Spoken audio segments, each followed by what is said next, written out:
Iran में बड़े पैमाने पर विरोध प्रदर्शन चल रहे हैं। ये प्रदर्शन दिसंबर 2025 के आखिर में शुरू हुए थे। तब तेहरान के ग्रैंड बाजार में दुकानदारों ने अर्थव्यवस्था की खराब हालत और मुद्रा के गिरने के खिलाफ हड़ताल की थी।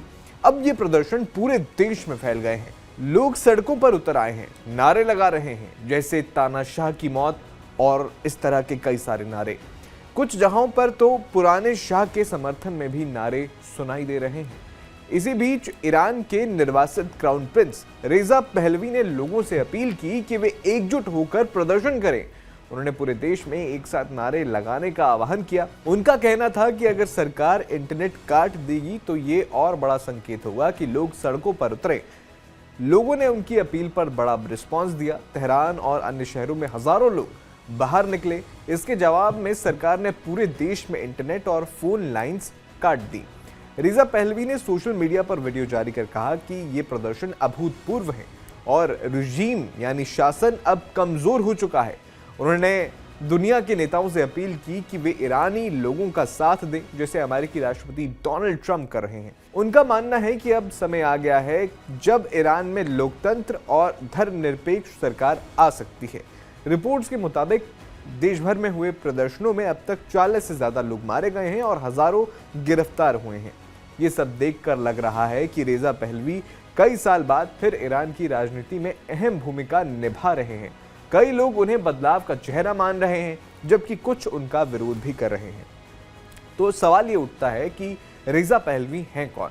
रेजा पहलवी का जन्म 31 अक्टूबर 1960 को तेहरान में हुआ था। वे ईरान के आखिरी शाह मोहम्मद रेजा पहलवी और महारानी फरहा पहलवी के सबसे बड़े बेटे हैं।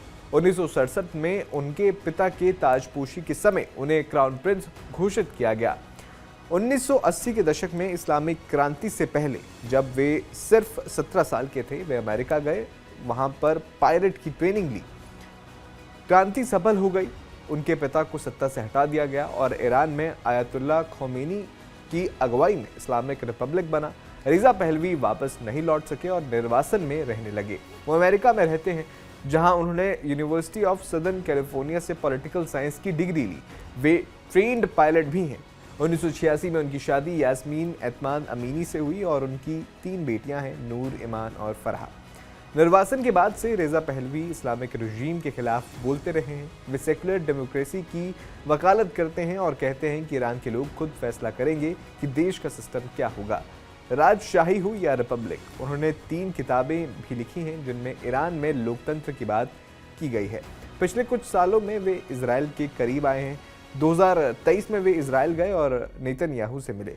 2025 में इजराइल ईरान संघर्ष के दौरान उन्होंने इजराइल की कार्रवाई की निंदा नहीं की, बल्कि कहा कि रजीम कमजोर हो रही है।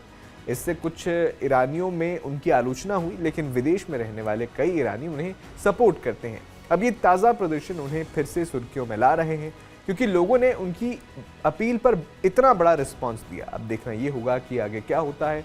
आपको क्या लगता है, हमें कमेंट बॉक्स में ज़रूर बताएं।